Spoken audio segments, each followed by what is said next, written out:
ఎలా ఉన్నావు? అందరూ బాగున్నారా? ఆరోగ్యం ఉంది. నమస్తే. బాకీలు ఏమనంటే చెప్పు, కలెక్ట్ చేద్దాం. 50-50. ఏ నువ్వు రారా?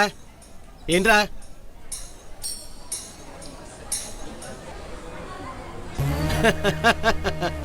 నమస్తే. చూడరా నీ అమ్మ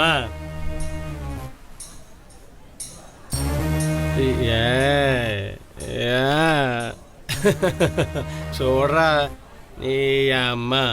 నమస్కారం సంస్కారం నా కొడుకుని చూసి నేర్చుకోవాలిరా. వాడు మందులో వదిలేండి రా. నా ఎందుకలా ఊరుకుంటున్నావు? మమ్మల్ని ఒక్కసారి వదులు. ఆయన కొడుకు పని చెప్తా. మందులో ఉన్నాడు కొంచెం ఎక్కువ చేస్తాడు. మనకి ఎందుకని పదండ్రా. ఎరా వెళ్ళిపోతున్నారా? అర్రా